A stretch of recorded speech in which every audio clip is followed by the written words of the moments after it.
What's up guys? In today's video we are going to talk about a little bit of collections. Collections are something very simple in Java and something very useful, and here we are going to also understand a little bit about generic types.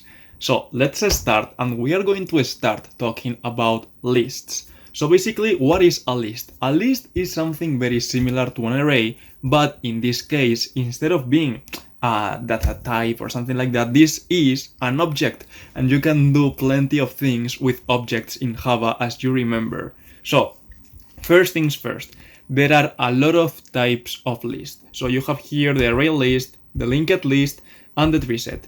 Each of those has its own thing. So I think that the array list for inserting was very fast, but the linked list for inserting was slower, but this one was better for taking. Yeah. So depending on what do you want to do, you may use one or the other one. So we also have the tree set, which is not the same as these two. So the tree set is basically a data structure in which you store things, but those things cannot be repeated. So for example, in a linked list, you can have a one a lot of times, but in a tree set, you cannot.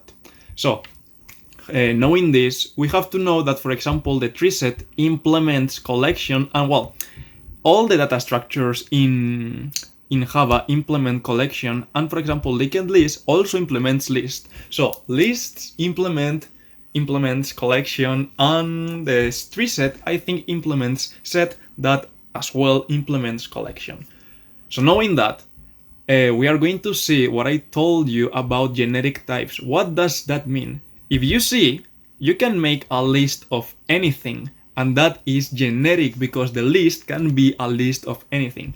So for example, here I said that I want a list of integers. With this, I'm telling the Java that this list must be of items that are of type integer. So I say this in this way, with the bigger than and less than. So knowing that, for example, we could have here a list of a string, and in this case that list is going to be the linked list. And also here you see that the array list has that. Well, the tree set is just a set of strings, but you have to know that here you set the type, and this means that it's generic because you can have a list of any type. It's generic, it works for everything. So knowing that, like for example, you can have a list of a list. Knowing that, what we are going to do here is that we are going to add elements. And how do we add elements in list? It is as simple as taking the object that you just created and calling the method add. In this case, we are adding numbers from 1 to 10 in the list A.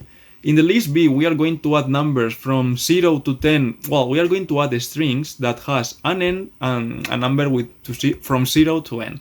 Then we are going to add in the set the same thing always, which is hola. And since I told you that you cannot store the same thing, you are going to see that you are only going to have one item, and this and is hola. So after that, we are going to print that, and finally we are going to print the list B, and yeah, that's it. So later we will see this because it's very interesting, but we will see that later. So remember that in order to compile, we just put here Java. Let me see the name of the file. We put here list test Java, and now we put here Java list test. But before we execute, you have to know that you have to import here the Java util and list, Java util and array list. But I just said here that I want to import everything. So you do this, and here you have the output. So these first three prints are related to these ones, and it means that, as I told you before, in this list we are storing numbers. We are just storing numbers here from 1 to 10. We are storing a string with n and a 1, a number from 0 to 9. We have this here, and we try to store the same thing in this set, but as we said before, the set cannot contain the same thing twice. So as you can see here, hola, well, the third list only contains hola. But one cool thing that you can do with collections and lists and all that is that you can iterate over them in a very cool and useful way. And as you have seen here, we are not using this for with the I less than 10, then I plus plus, no. We are using here an iterator, and this iterator, what it does is that, okay, we take the list B, and what we are going to do now with this list B is just give me the elements. So I'm going to take the first element, so I'm going to iterate over the elements like, okay, give me this one, and this one is going to be in the S. Now, in the next iteration, give me this one, and this one is going to be stored in the S. In the next one, we are going to do this one, and it's going to be stored in the S. So that's what we are doing here. Here, I'm printing list B, and then next to the list B, I'm printing the element that I have, and then this thing. So as you can see, this is a very useful way to iterate over the elements of a list. So if we execute again, well, it's the same thing, but if we execute again, you are going to see that this is very, very, very useful. And remember, these lists can have items of anything. So you could have objects that you created by yourself, and you can iterate over those objects, and that's truly useful. So the next thing that we are going to see is the hash tables and hash maps. What is this? If you are familiar with Python or JavaScript, you may know what is a dictionary. So a dictionary is a data structure that contains a key and a value. So the hash map and the hash table is a data structure that contains a key and a value. And here, since the collections are generic, you can see that we are setting the types of the key and then the value. And you can see here that in the hash map we are going to do that, but in the hash table we are going to do the opposite. We are going to say that the key is the integer and the value is the string. So another thing is that also we are going to create an array list with these items, which is first, second, third, fourth, fifth, and we are going to iterate over those items, and we are going to add those items in the dictionary.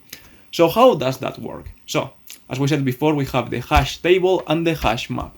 They are slightly different, but I don't really know the true difference of it. So if you want to know that, check that on Google or something. But I think that there's a difference in the way they insert things and they store things. But yeah, that's more or less the same. So now what we are going to do is that we are going to iterate over that list. And remember, now this S value is going to have the element of the iteration. So if we are in the first iteration, we are going to have this element. If we are in the second, this second one, and in the third, this third one, so on. So what I'm doing here is that, okay, the dictionary one, we are going to put the string as a key, because we said that the string is going to be the key, and the value we are going to put just a number that goes from 1 to 5, because this list has 5 elements. So the same happens in the dictionary too, which was the opposite. So the key is the number and the string is the value. So if we compile that, let's compile that, you are going to see that here later we are going to have those dictionaries, and those dictionaries are going to contain the keys and the values. So if we now execute, you see that these two first lines correspond with these two prints. And in these two prints, you see that the first element, well, the first line refers to the dictionary one, in which the key is a dictionary, well, is a string, and the value is an integer. So a string, integer, so on. But in the second one, it's the opposite. We have this as a key and this as a value. So the integer is the key and the string is the value. Finally, what we are going to put, well, what I'm going to show you is something very simple, which is just updating a value. What if the key second, this one, which has a 2, we want to change it for a 3? How do we do that? It is as simple as using the dict and, again, putting the put. But you have to use the key that you want to change and then put a new value. That's it. And another thing is that, how do I get a value in a dictionary? Very simple. Just use the object of the dictionary, well, of the hash map or the hash table, and use the method get. Once you have that, put here the key, and this will give you the value, as you have seen here.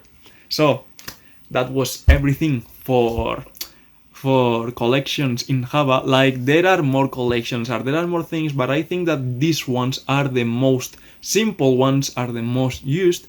So I think that if you know this, you will be very good. So give it a like, share, subscribe, and see you in the next one.